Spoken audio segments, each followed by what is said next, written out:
기도하겠습니다.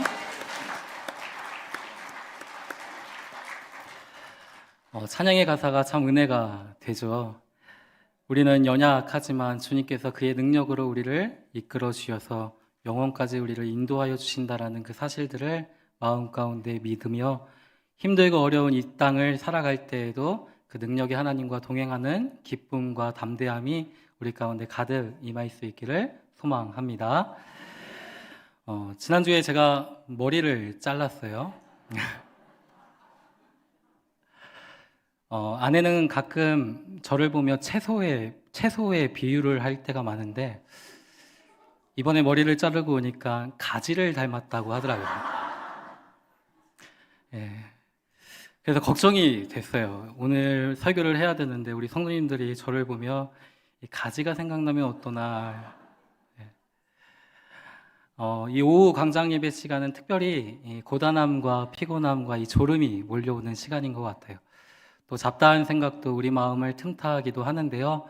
무엇보다 오늘 주시는 하나님의 말씀이 선명하게 우리 가운데 기억되어질 수 있는 은혜가 있었으면 좋겠습니다.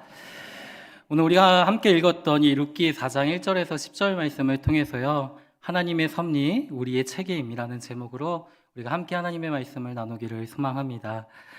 이 1995년 1월 24일자 어느 석간신문에 다음과 같은 칼럼이 실렸습니다. 케네디가의 데모인 로즈 케네디 여사가 1995년 1월 22일 104세로 타계했다. 한 명의 미국 대통령과 2명의 상원 의원을 길러냈고 장수를 누렸다는 점에서 로즈 여사의 일생은 영광의 일생이었다고 할 수 있을 것이다. 그러나 이 영광의 이면에는 자녀, 넷을 잃어야 하는 비극이 함께 하고 있다. 장남인 조셉 케네디는 해군 조종사로 2차 세계대전에 참전하던 중에 추락사했다. 4년 후 차녀인 캐슬린도 알래스카 상공에서 비행기 추락사고로 숨졌다. 63년에는 차남인 케네디 대통령이 암살됐고 68년에는 삼남인 로버트 케네디가 대통령 선거 유세 중에 암살됐다. 그래서 여사의 일생을 영광과 비극의 삶을 넘나든 생애였다라고 말한다. 여사 자신도 생전에 인생은 고통과 환희의 연속이라고 말해왔다라는 칼럼이었습니다. 우리는 한 세기를 살다 간 한 여인의 일생 가운데 반복해서 일어났던 그 고통과 환희의 삶을 통해서요. 인간의 삶에는 완전한 환희만 있는 것도 아니고 또 완전한 비극만 있는 것도 아니라는 것을 배우게 됩니다. 우리 세옹지마라는 고사성어를 우리는 잘 알고 있을 겁니다. 변화가 많은 이 세상에서는 어느 것이 화가 되고 또 어느 것이 복이 될지 예측할 수 없다라는 거죠. 인생은 늘 기쁨과 또 슬픔의 연속이기 때문에 마냥 슬퍼할 수도 없고 또 마냥 기뻐할 수도 없다라는 겁니다. 전도서 1장의 말씀을 보면요. 전도자가 우리에게 이렇게 이야기를 해요. 헛되고 헛되며 헛되고 헛되니 모든 것이 헛되도다 라고 말씀을 합니다. 모든 인생은 이 땅에서요. 즐거움과 슬픔을 누리며 살아가죠. 그러나 이 지상에서 누리는 우리의 즐거움과 슬픔은 영원하지 못하다라는 사실입니다. 결국 죽음을 통해 땅에 묻히게 된다라는 거죠. 그러고는 그 다음 세대가 일어나 다시 똑같은 일을 반복하다가 다시 땅으로 돌아가게 되는 겁니다. 결국 사망이라는 결과를 가지고 살아가는 모든 인생의 삶은요, 헛되고 또 허무할 수밖에 없다라는 것을 우리에게 가르쳐주고 있는 거죠. 하지만 하나님은요, 우리의 인생이요, 이 사망 가운데 또 허무 가운데 굴복되지 않도록이요, 그리스도로부터 우리의 삶을 다시 시작하게 하시고 그리스도로 인하여 우리의 인생을 잘 마칠 수 있도록 인도하여 주신다라는 사실입니다. 제가 새가족부를 섬기면서요, 새가족 교육 때 항상 언급하는 질문이 있습니다. 하이델베르크 교리문답 제2문에 기록된 질문인데요. 우리가 복된 인생으로 이 땅에서 살고 또 복된 인생으로 죽기 위해서 우리는 무엇을 알아야 합니까? 라는 질문입니다. 그 질문에 대하여 우리는 세 가지를 알아야 한다라고 설명하고 있는데요. 그 첫 번째가 무엇이냐면 죄가 무엇이고 그 죄로 인한 비참함이 무엇인지 알아야 한다라는 것이죠. 우리가 이 땅을 살아갈 때 내 죄가 무엇이고 그 죄로 인한 비참함이 얼마나 참혹한 비참함임을 우리가 알 때 우리는 보다 이 땅에서 행복한 삶을 살 수 있고 또 행복하게 우리의 인생을 마무리할 수 있다라는 겁니다. 두 번째 지식은 무엇이냐면요. 그 죄와 그 비참함으로부터 우리가 어떻게 구원을 받을 수 있는가에 대한 지식을 알아야 한다라는 거죠. 또 셋째는 무엇이냐면 그 구원을 주신 하나님께 이번에는 우리가 어떻게 감사를 드리며 살아가야 할까에 대한 지식을 할 때 우리는 보다 행복하게 이 땅을 살고 또 행복하게 우리의 인생을 마무리할 수 있다라고 이야기합니다. 그러니까 모든 인생은요, 죄로 인하여 사망이라는 그 허무하고 비참한 결과를 맞이하게 된다라는 거죠. 물론 그 인생 가운데는 기쁨도 있어요. 또 슬픔도 있습니다. 그러나 그 기쁨과 슬픔이 영원하지는 못하다라는 거죠. 결국 사망이라는 결과를 향해 나아갈 뿐이라는 겁니다. 그런데 우리 하나님은요, 그 허무하고 비참한 우리의 인생 가운데 예수 그리스도를 보내주셨다라는 사실입니다. 그리스도를 이 땅 가운데 보내주셔서 그리스도로부터 우리의 인생을 다시 시작하게 하셨다라는 사실이죠. 그리스도 안에서 죄와 사망과 허물을 정복하게 하셨고요. 또 그리스도 안에서 우리의 기쁨을 재해석하게 하셨고요. 또 우리의 슬픔을 해석할 수 있도록 지혜를 허락하여 주셨다라는 사실이죠. 따라서 그리스도 안에서 다루어지는 우리의 모든 삶은요, 복된 인생이다라고 이야기할 수 있다라는 겁니다. 사랑하는 성도 여러분, 하나님은요, 우리의 인생이 정말 행복하기를 바라고 원하십니다. 물론 앞서 언급했던 이 로즈 케네디 여사처럼 우리도 고통과 환희를 넘나들면서요, 마냥 우리의 삶이 기쁠 수만은 없겠죠. 그러나 하나님은요, 우리에게 궁극적인 기쁨을 주시는 분이십니다. 우리가 인정을 하든요, 또 인정을 하지 않든요, 관계없이 하나님은 분명 우리의 인생을 행복하게 또 기쁨으로 인도하여 주신다라는 사실이죠. 그 행복과 기쁨 속에서 하나님을 찬송하도록 모든 것을 섭리하신다라는 사실을 우리는 기억했으면 좋겠습니다. 중요한 것은요, 인생이 행복하든 또 행복하지 못하든 그 행복과 불행 자체에 가치가 있는 것이 아니라는 거예요. 인생을 정말 가치 있게 하는 것은 무엇이냐면요, 하나님이라는 사실입니다. 하나님이 우리의 인생 가운데 개입하여 주셔서 우리의 일어나는 모든 사건 속에서 그 하나님의 섭리를 발견하고 그 하나님이 우리의 인생 가운데 향하신 그분의 목적과 의미를 발견해서 그 하나님을 경외하는 삶으로 나아가는 것, 이것이 진짜 가치 있는 삶임을 우리가 기억했으면 좋겠습니다. 오늘 우리가 함께 살펴보게 될 이 룻기의 말씀을 보면요, 남일 같지 않다라는 생각이 듭니다. 물론 그 모양은 다를 수 있지만요, 우리의 일상에서 충분히 경험되고 일어날 수 있는 일이라는 사실이죠. 이 룻기의 말씀은요, 우리가 잘 알고 있는 대로요, 흉년이라는 말씀으로 시작하고 있어요. 우리가 읽지는 않았지만 룻기 1장 1절의 말씀을 보면요, 이 룻기의 배경이 사사 시대였음을 우리에게 밝히고 있는 거죠. 사사들이 치리하던 때에 그 땅에 무엇이 들었다라고 말씀하고 있냐면 흉년이 들었다라고 말씀합니다. 사사 시대가 어떠한 시대였나요? 백성들이 하나님을 왕으로 여기지 않고 살아가던 시대였어요. 사람마다 자기 소견에 옳은 대로 행하였던 시대가 이 사사 시대였죠. 하나님이 보이지는 않지만 살아계셔서 그의 백성들을 친히 통치하시고 다스리시고 이끄시고 보호하시며 친히 그들의 왕이 되어주셨지만 백성들은 그 하나님을 왕으로 인정하지 아니하고 여전히 자기 소견에 옳은 대로 행하였던 시대가 사사시대의 모습이었던 겁니다. 그런데 그 사사시대에요, 흉년이 들었다라는 거예요. 근데 이상하지 않습니까? 하나님은 분명히 언약하신 가나안 땅에서요, 너희에게 풍성한 소출을 허락하여 주실 것이다 라고 약속하여 주셨거든요. 그런데 그 땅에 흉년이 들었다라는 것은요, 뭔가 일이 잘못되었다라는 것을 알려주는 신호였던 겁니다. 하나님은 이스라엘 백성들에게 풍성한 소출을 약속하시며 한 가지를 요구하셨죠. 그것이 무엇이냐면 순종이었습니다. 그러나 백성들은요, 하나님의 말씀에 순종하지 않았던 거죠. 그러니까 흉년은요, 하나님의 말씀에 순종하지 않고 하나님의 말씀을 떠나 자기 소견에 옳은 대로 행하였던 그 이스라엘 백성들을 향한 하나님의 경고였고 또 하나님의 징계였다라는 사실입니다. 그런데 오늘 말씀에 등장하는 그 나오미의 가정은요, 이 흉년 속에 담긴 하나님의 진짜 뜻을 발견하지 못했던 것 같아요.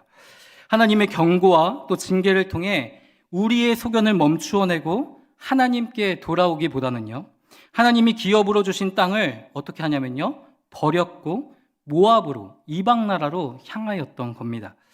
물론 1장의 말씀을 보면요, 모압 지방에 가서 거류하였다라는 이 표현을 통해서요, 그들이 영원히 이방 땅에 살려고 건너간 것은 아니었다라는 것을 알 수는 있어요. 그런데 흉년을 피하기 위해 잠시 머물고자 내려갔다라는 거죠. 그런데 그 땅에서 나오미의 가정은 더 큰 흉년을 맞이하게 됩니다. 어떠한 일들이 벌어집니까? 남편 엘리멜렉이 죽었습니다. 두 아들은 각각 모압 여자 중에서 아내를 취하여 아내로 맞이하였는데 그 두 아들 모두 어떻게 돼요? 죽게 되었던 거죠. 나오미와 이 두 며느리만 이 모압 땅에 덩그러니 남아진 상황이었습니다. 나오미는 이 슬픔을 주체할 수 없었던 것 같아요.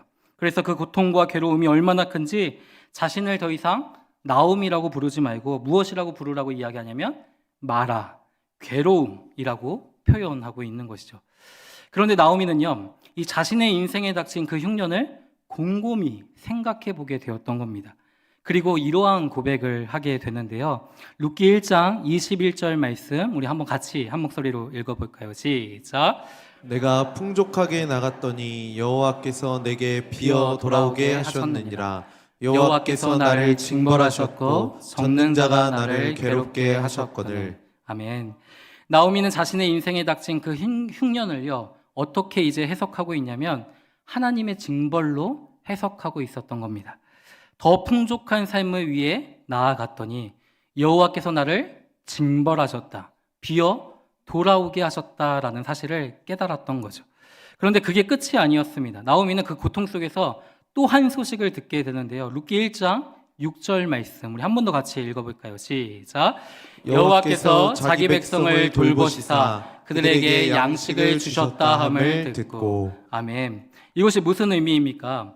하나님이 자기 백성을 그들의 죄악으로 인해 징벌하셨지만 그 징벌이 하나님의 본심이 아니었다라는 거예요. 흉년을 통해 백성들은 하나님이 자기 백성을 버리신 줄 알았고 돌보지 않은 것처럼 생각했어요. 그런데 하나님은요, 그들을 버리신 적이 단 한 번도 없었다라는 거죠. 한 번도 그들을 돌보지 않은 적이 없었던 겁니다. 비록 흉년을 통해 우리에게 경고하시기도 하시고요, 그 흉년을 통해 이스라엘 백성들을 징계하시기도 하시지만요, 하나님은 반드시 양식을 가지고 그 백성들 가운데 어떻게 하신다고 말씀하십니까?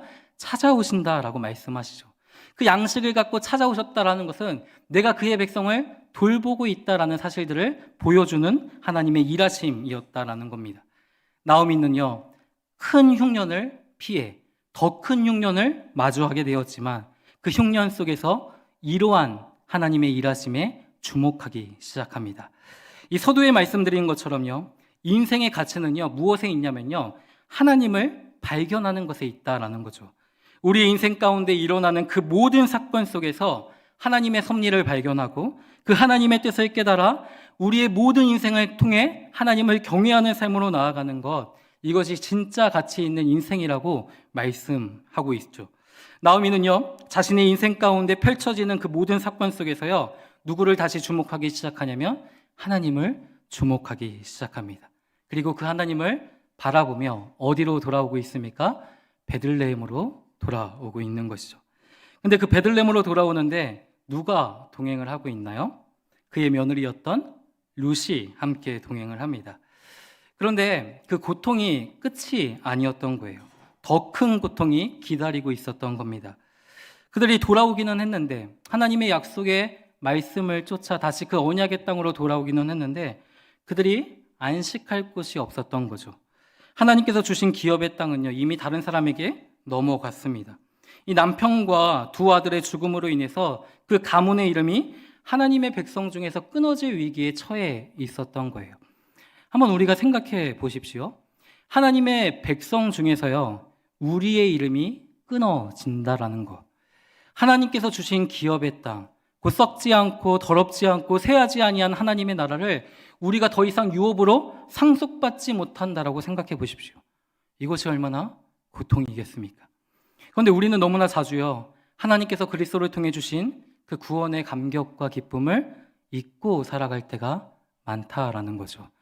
구원에 담긴 그 하나님의 긍휼과 사랑을 너무나 당연한 것처럼 여기며 살아갈 때가 있는 겁니다. 그런데 그렇게 당연하게 생각하며 누렸던 그 모든 것이 우리 안에서 끊어진다라고 생각해 보십시오. 사실 생각은 할 수 있지만요, 잘 실감은 안 날 겁니다. 왜냐하면요, 우리의 인생 속에는 하나님의 은혜가 거두어진 적이 단 한 번도 없기 때문입니다. 예수님을 믿는 사람이든 또 믿지 않는 사람이든요, 모든 사람은 누구의 은혜로 살아갑니까? 하나님의 은혜로 살아간다라는 것이죠.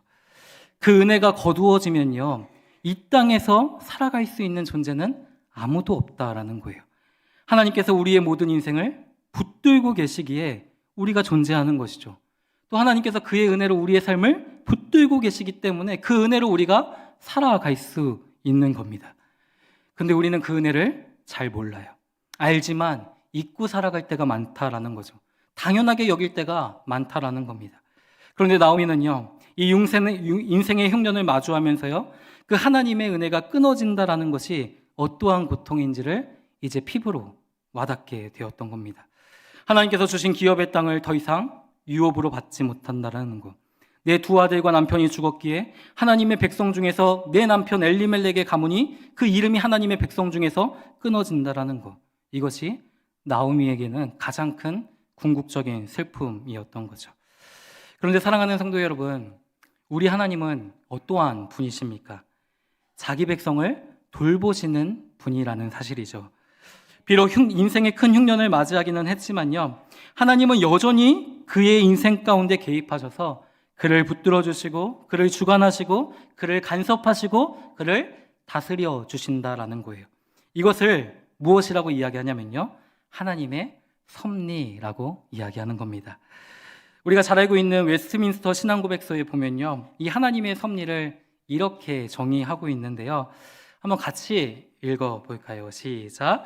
만물의 위대한 창조주 하나님은 모든 피조물과 그 역사와 일들을 가장 큰 것에서부터 지극히 작은 것에 이르기까지 붙드시고 주관하시고 간섭하시며 가장 지혜롭고 거룩하신 섭리와 무오하신 예지와 그 마음에 무한하고 변함없으신 뜻을 따라 다스리시니 이는 하나님이 지혜와 권능과 공의와 선하심과 긍휼의 영광을 찬송하게 하려 함이라. 아멘. 조금 자막을 띄워주시겠어요? 그 문장이 조금 어려운 감이 있지만요, 핵심은 이것이에요. 무엇이냐면 만물의 위대한 창조주 하나님은요, 자신의 영광, 하나님 자신의 영광과 그의 백성들의 유익을 위해서 모든 피조물들과 그 역사와 일들을 그분의 뜻과 계획에 따라 어떻게 하십니까? 붙드신다라는 거예요. 또 어떻게 하십니까? 주관하신다라는 거예요. 또 어떻게 하셔요? 간섭하시고 다스리신다라는 사실이죠. 하나님은 하나님을 사랑하는 자들에게 일어나는 모든 것들이요, 합력하여 선한 결과를 가져올 수 있도록 일하시는 분이십니다. 하나님은 우리의 인생 속에서 하나님 자신의 뜻과 계획을 이루어 가실 때요, 그의 주권을 행사하시는 분이라는 거예요. 그러나 하나님은요, 사람들의 의지를 말살하거나 거스르지는 않는다라는 거죠. 비록 나오미의 가정이요, 흉년을 피해 모압으로 향했지만 하나님은 그들의 선택과 그들의 의지를 말살하지 않았다라는 거죠. 그들의 의지를 말살하지 않고 비록 허용하셨지만 하나님은 여전히 그 속에서도 자신의 목적을 이루어 가고 계셨던 겁니다. 우리의 그릇된 생각과 행위와 판단 속에서도요, 우리가 다 이해할 수 없는 그 오묘하고도 신비한 방법으로요, 하나님은 모든 것을 사용하여 반드시 우리의 삶에, 또 우리를 통해서 하나님의 뜻과 목적을 이루어 가신다라는 사실들을 기억했으면 좋겠습니다. 이것이 하나님의 섭리라는 사실이죠. 그러면 사랑하는 성도 여러분, 그 하나님이 우리의 인생 속에서 자신의 뜻과 계획을 펼쳐 가신다면요, 그 하나님의 섭리 가운데 우리의 삶은 어떠해야 할까요? 하나님의 섭리 안에서 우리는 그 하나님께 어떻게 반응해야 할까요? 그것은요, 책임 있는 삶을 이 땅에서 살아가는 겁니다. 우리는 때로 굉장히 어리석은 생각을 할 때가 종종 있어요. 내가 죄를 짓든지 말든지, 내가 무엇을 선택하든지 말든지 어차피 하나님은 내 삶에 하나님의 뜻을 이루실 테니까 괜찮아. 그런데 이것은요, 하나님의 섭리를 잘못 이해하고 있는 것이죠. 진짜 하나님의 섭리를 깨닫고 있는 자들은요, 우리의 삶에서 발생되는 수많은 사건과 문제들 속에서요, 하나님의 뜻이 이루어지기를 간절히 소망하며 하나님 앞에 누구보다 최선으로 또 책임 있는 삶으로 하나님께 반응하고 있다라는 사실을 기억해야 하는 겁니다. 하나님 앞에 왜 우리가 최선을 다해서 살아가고, 그럼 왜 우리가 하나님 앞에 그렇게 책임 있는 삶을 살려고 몸부림치느냐면요, 그것은 하나님의 자비 때문이라는 거예요. 하나님의 은혜가 우리의 삶에 작용하고 있기 때문이라는 겁니다. 비록 내 삶이요, 나오미처럼 내 그릇된 의지와 판단과 선택으로 인해서 인생의 큰 흉년을 맞이하고 있지만요, 하나님의 은혜가 내 삶에 여전히 신실하게 임하고 있음을 기억하기에 하나님의 은혜 앞에 책임 있는 삶으로 다시 반응하는 것, 이것이 하나님의 섭리와 은혜를 깨닫는 우리의 삶의 자세임을 기억해야 할 겁니다. 사랑하는 성도 여러분, 룻기에요, 중요한 주제가 있다면요, 그것은 무엇이냐면요, 이것인데요. 한번 같이 읽어볼까요? 시작. 헤세드. 헤세드가 무엇이냐면요, 은혜로운 대우를 요구할 만한 실제적인 권리가 없는 열등한 자에게 우월한 자가 베푸는 행위입니다. 다시요.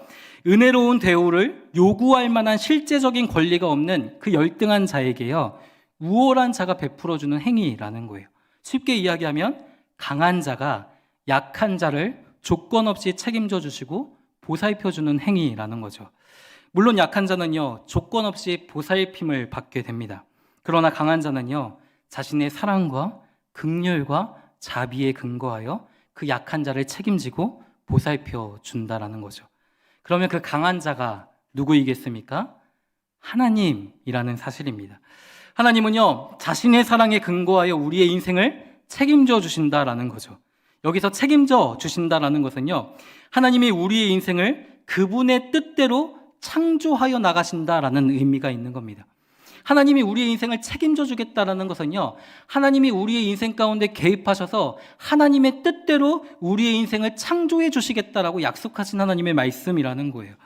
하나님이 나를 책임져 나의 삶을 그분의 뜻대로 창조해 가시는 것, 섭리해 가시는 것, 이것이 하나님이 우리 가운데 베풀어 주시는 헤세드, 은혜라는 것이죠. 성도 여러분, 우리의 삶에요, 흉년이 분명히 있을 수 있어요. 괴로움과 고통도 있을 수 있죠. 그러나 하나님이 내 삶을 섭리해 가시고 그 은혜로 붙들어 주시기에, 또 우리의 삶을 책임져 주시며 그분의 뜻대로 우리의 삶을 창조해 나가시기에 우리는 아무렇게나 이 땅을 살아갈 수는 없다라는 겁니다. 하나님께 더 소망을 두게 되는 것이고요, 하나님 앞에 더 최선으로 책임 있는 삶을 살려고 몸부림치게 된다라는 거죠. 이것이 하나님의 섭리하심을 깨닫고 그 하나님의 은혜에 붙잡힌 바 되어 살아가는 우리의 인생이 되어야 한다라는 겁니다. 특히 우리는 룻기를 통해서요, 이 하나님의 섭리와 은혜를 깨달으며 책임 있는 삶을 살아간 인물들을 만날 수가 있어요. 그 첫 번째 인물은 누구냐면요, 바로 룻입니다. 룻. 이 룻은 모함 여인이었죠. 나오미의 아들과 결혼을 했지만 일찍 남편을 잃게 되었던 여인입니다. 시어머니 나오미는요, 이 남편을 잃었던 룻을 향해 무엇이라고 이야기하냐면 너희 친정으로 돌아가라 라고 이야기합니다. 남편도 잃었고 아무도 너를 보호해 줄 수 있는 사람이 없으니 이제 나를 떠나 너의 고향과 너의 믿던 그 신들에게로 돌아가라 라고 이야기하고 있는 거죠. 그러나 룻은 돌아가지 않았어요. 나오미를 따라 어디로 향합니까? 베들레헴으로 향하고 있습니다. 하나님은 훗날 그 보아스라는 사람을 통해서요, 이 룻이 선택했고 룻이 행동했던 이 행동을요, 어떻게 설명을 하고 있냐면요, 룻기 2장 12절 말씀에 이렇게 이야기하는데요. 한번 같이 읽어볼까요? 시작. 여호와께서 내가 행한 일에 보답하시기를 원하며 이스라엘의 하나님 여호와께서 그의 날개 아래에 보호를 받으러 온 내게 온전한 상 주시기를 원하노라 하는지라. 아멘. 룻이 그 시어머니를 따라 베들레헴으로 온 것은요, 하나님의 날개 아래 보호를 받으러 온 것이다 라고 하나님은 말씀하여 주는 겁니다. 사실 룻은 자신의 고향으로 돌아가면 되죠. 굳이 자신도 힘든데 아무런 소망이 없는 그 시어머니를 붙쫓아 베들레헴으로 갈 이유가 없다라는 거예요. 그런데 롯은 비록 이방 여인이긴 했지만요, 자기의 인생 속에서 일하시는, 또 나오미의 삶 가운데 일하시는 하나님의 은혜를 주목하기 시작했던 겁니다. 그 은혜의 보호를 받고자 베들레헴으로 향하였던 거죠. 그런데 현실은 만만치가 않았어요. 거주할 곳도 없었죠. 또 먹을 음식도 없었습니다. 그렇기에 이 롯은 베들레헴으로 돌아와서 어디로 향합니까? 밭으로 향하였죠. 밭으로 향한 이유가 무엇이었냐면요, 이삭을 줍기 위함이었어요. 그런데 롯에게는요, 이삭을 줍는 것이 단지 생존을 위한 것이 아니었음을 우리는 말씀을 통해서 발견할 수가 있습니다. 물론 먹을 것이 없기에 뭐라도 해야 하기에 그는 이삭을 주우러 나아갔을 겁니다. 근데 그는 이삭을 주우면서요, 하나님의 그 헤세드, 자신의 이방 여인과 같은, 누구도 돌아보지 않는 그 비루한 여인과 같은 자신의 삶 가운데 하나님의 은혜가 임하고 있다라는 분명한 사실들을 깨달으며 그 하나님의 은혜를 간절히 소망하고 기다리는 마음으로 그 이삭 줍기를 시작했다라는 겁니다. 하나님이 어떻게 일하실지는 알 수 없죠. 하나님이 나의 삶을 책임지시고 창조하실 것이다라는 분명한 믿음만을 갖고 가는 거예요. 최선을 다해 이 룻은요, 이삭을 주었고 책임을 다해서 시어머니인 나오미를 봉양하며 돌보는 삶을 살아갔던 겁니다. 이방 여인이요, 그렇게 어머니를 책임지고 또 이삭을 주어서 그 가정을 일으켜 세울 수 있었던 그 분명한 이유는요, 자신의 인생 가운데 역사하시는 하나님의 섭리와 그 자신의 이방 여인과 같은 비천한 여인을 끝까지 붙들어 주시는 하나님의 은혜의 손길들을 그는 의지했기에 이와 같은 책임 있는 삶으로 하나님 앞에 반응할 수 있었던 겁니다. 그럼 두 번째 인물은 누구일까요? 보아스입니다. 보아스. 룻기 2장 1절의 말씀을 보니까요, 보아스는 누구라고 소개를 하고 있냐면요, 나오미의 남편인 엘리멜렉의 친족이라고 이야기합니다. 유력한 자, 기업을 물을 자 중에 한 사람이었다라고 말씀하고 있죠. 여기서 기업을 물은다라는 것은 어떠한 뜻입니까? 이스라엘 백성들 중에서는요, 혹 가난해서 하나님께서 우리 가운데 유업으로 주신 토지, 그 기업에 얼마를 팔아넘기는 자들이 있었어요. 때로는 그 가난해서 몸이 종으로 팔리는 자들도 있었다라는 거죠. 그런데 하나님은요, 그 백성의 이름과 하나님이 유업으로 주신 그들의 기업을 소멸치 않고 보존할 수 있도록 어떠한 제도를 세우셨냐면요, 기업을 물을 수 있는 제도를 세우셨다라는 거예요. 그에게 가까운 형제가 있다면요, 그 형제 중에 하나가 내 대신 그 기업을 물러줄 수 있었던 거예요. 또 팔렸던 형제를 어떻게 해요? 속량해서 자유케 할 수 있는 제도를 하나님이 마련하고 계셨던 거죠. 형제의 이름과 그 형제들에게 주었던 기업이 하나님 안에서 보존되어지고 유지될 수 있도록, 상속될 수 있도록 하나님이 그 은혜를 베풀어 주셨는데, 그 책임이 누구에게 있었냐면 바로 형제에게 있었다라는 거죠. 그 기업을 물려주는 사람을 가리켜 기업 물을 자라고 이렇게 이야기하는데, 그 원뜻이 무엇이냐면요, 고엘이라고 이야기합니다. 고엘이 무슨 말입니까? 구속자라는 의미가 있다라는 거죠. 2장의 말씀을 보면요, 룻이 곡식을 거두는 일꾼을 따라 다니며 이삭을 줍는데요, 하나님은 그 룻을 어디로 인도하셨냐면요, 엘리멜렉의 친족인 보아스의 밭으로 인도하여 주셨다라는 사실입니다. 그가 의도치 않았는데요, 하나님은요, 그의 삶에 하나님의 은혜와 그 은혜의 향연을 펼치시기 위해서요, 그를 의도적으로 보아스의 밭으로 인도하여 주셨다라는 거예요. 그리고요, 그 보아스를 통해 배불리 먹고도 남을 곡식을 얻게 하여 주셨던 거죠. 나오미는요, 그 룻에게 은혜를 베풀었던 자가 보아스라는 사실을 알게 되었습니다. 그때 나오미는 또 무엇을 생각했겠습니까? 분명하지는 않지만, 선명하지는 않지만 무언가 우리 가정에 하나님의 섭리가 임하고 있다라는 사실들을 그는 깨달았다라는 거죠. 왜냐하면 나오미에게 있어서 보아스는 어떠한 인물이었냐면 그에게 안식을 가져다 줄 수 있는 유력한 인물이었기 때문이에요. 보아스는 누구라고 소개를 했어요? 엘리멜렉의 친족으로 엘리멜렉에 팔렸던 기업을 물려줄 수 있는 사람 중에 한 사람, 한 형제였기 때문입니다. 보아스도요, 이 사실을 분명하게 알고 있었어요. 하지만 보아스는요, 자신보다 더 가까운 기업 물을 자가 있음을 깨닫고 있었기 때문에 섣불리 그가 가진 어떠한 재력으로 그 일들을 해결하려고 하지 않습니다. 섣불리 행동하지 않았다라는 것이죠.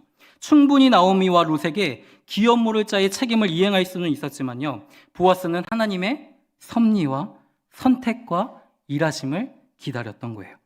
오늘 우리가 함께 읽었던 룻기 3장 12절과 13절 말씀을 한번 보시면요. 보아스는 룻에게 이렇게 이야기를 합니다. 무엇이라고 이야기하냐면 나보다 더 가까운 기업 물을 자가 있으니 그가 기업 물을 자의 책임을 이행하면 좋겠지만 그가 책임을 이행하지 않으면 누가 이행한다라고 이야기하냐면 내가 이행하겠다라고 약속하고 있는 거죠. 그리고 오늘 우리가 함께 읽었던 4장 1절 말씀을 보면요. 보아스가 어디로 올라가고 있습니까? 성문으로 올라갑니다. 성문은 어떠한 곳이냐면요. 광장이었어요. 광장. 마을의 입구이기도 했고요. 사람들이 모여 재판하는 곳이기도 했습니다. 공공의 장소였다라는 거죠. 성문에 올라가서 거기 앉았다라는 것은 무엇이냐면요. 이 나오미 가정의 기업 무르기를 내가 공적으로 해결하겠다라는 표현이었어요. 합법적으로 이 일을 매듭짓고 이 일이 하나님의 섭리와 은혜 안에서 이루어지고 있는 일들임을 공포하겠다라는 표시였습니다. 그래서 1절 말씀을 보니까요. 마침 보아스보다 더 가까운 기업 물을 자, 그 가까운 형제가 지나가게 되었던 거죠. 그러자 보아스는 그를 불러 앉혀서 누구를 초청합니까? 장로 10명을 청합니다. 장로 10명을 칭했다라는 것은 무엇이냐면 증인을 두어 이 일을 확증받겠다라는 것이죠. 그리고요, 보아스는 누가 그 엘리멜렉의 기업을 물을 것인가 그와 이야기를 나누는 거예요. 그런데 6절 말씀을 보니까요, 아무개라고 명명한 그 기업 물을 자가요, 자신의 기업에 손해가 있을까요? 기업 물을 자의 책임을 어떻게 합니까? 이행하지 않겠다라고 이야기하는 거예요. 자신의 기업에 손해가 있을까 염려되어서 그 형제의 고통을 어떻게 합니까? 돌보지 않겠다라고 발을 빼고 있는 거죠. 그런데 사랑하는 성도 여러분, 인생의 모든 사건 속에서 하나님을 발견하는 것이 가치 있는 일이라고 말씀을 드렸죠. 모든 일 속에서 하나님이 주신 목적과 의미를 발견하고 최선과 책임으로 하나님을 경외하며 나아가는 것이 정말 가치 있는 인생이다라고 말씀을 드렸어요. 그러나 이 아무개의 삶은 어떠했습니까? 그의 인생과 친족 가운데 지금 개입하고 계시고 일하시는 하나님을 전혀 발견하지 못하고 있는 겁니다. 자신의 재산과 자기의 이름만을 보존하고자 그 기업 물을 자의 책임을 전혀 이행하지 않았다라는 거죠. 하지만 보아스는 달랐습니다. 아무개와는 달리요, 우연처럼 그 우연을 가장하여 들어온 여러 사건들 속에서요, 하나님의 섭리가 무엇인지를 그는 깊이 묵상했습니다. 룻을 향한 하나님의 뜻과 계획 속에요, 자신이 관계되어 있음을 그는 알았던 거죠. 그 가운데 손해와 이익을 따지지는 않았습니다. 최선과 책임으로 자기가 해야 할 그 책임의 일들을, 하나님께 반응해야 할 자세를 하나님 앞에 마땅히 드리며 자신을 드릴 수 있었던 거죠. 사랑하는 성도 여러분요, 우리의 인생에는요, 어떠한 인생이 펼쳐지고 있습니까? 그 일들 속에 우리는 무엇을 기억하고 있고 또 그 인생 속에 우리가 무엇인가를 깨달았다면 또 어떤 삶을 이 땅 가운데서 살아가고 있습니까? 성도는요, 하나님의 창조와 그 섭리 안에 있는 자들임을 기억했으면 좋겠습니다.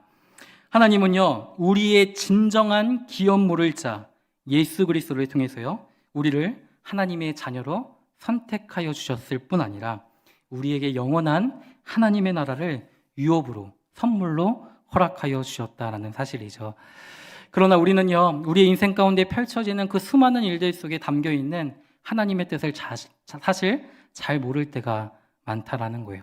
그런데 우리가 기억할 것은요, 하나님의 섭리가 우리의 삶 가운데 임하고 있음을, 하나님의 헤세드, 그 하나님의 은혜가 우리의 인생을 만들어가고 창조해가고 있음을 기억했으면 좋겠습니다. 그 사실에 근거하여 우리의 삶을 하나님께 드렸으면 좋겠고 최선으로 책임 있는 삶으로 하나님께 반응할 때 하나님은 그 삶을 통해서 하나님의 뜻을 분명하게 이 땅 가운데 이루어 가실 것을 믿습니다. 이 말씀을요, 우리가 이렇게 한번 적용해 보았으면 좋겠어요. 이번 주 설 명절이 시작이 됩니다. 각 가정에서 일어나는 수많은 일들 속에서요, 우리가 하나님을 발견했으면 좋겠어요. 그리고 우리 가정을 향한 하나님의 뜻을 발견했다면요, 그 하나님 앞에 보아스처럼요, 형제로서의 책임 있는 삶을 살아갈 수 있기를 소망합니다. 이제 봄학기 훈련 사역을 시작하려고 합니다. 그 훈련 앞에 우리의 마음이 갈등이 될 거예요. 그러나 그 훈련의 마음을 쏟고 최선으로 하나님께 반응하는 삶이 되었으면 좋겠습니다. 하나님은 분명 그 훈련을 통해서 우리의 삶을 깊이 다루시고 하나님의 뜻을 이루어 가실 것입니다. 이제 3월부터 다락방 개강이 다가옵니다. 우리 요즘 손장님들께 전화 올 때마다 깜짝깜짝 놀랄 때가 많아요. 순장으로 또 권찰로 또 순원으로 우리가 모든 선 자리에서 정말 책임 있는 삶으로 나아갈 수 있었으면 좋겠습니다.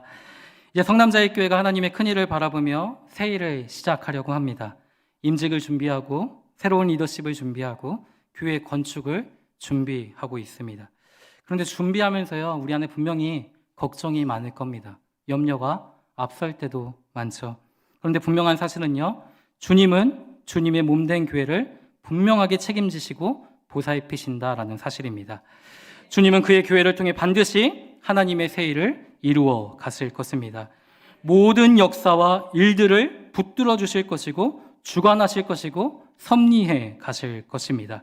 그 속에 우리는 기도로 준비하며 하나님의 은혜를 구하면 되는 겁니다.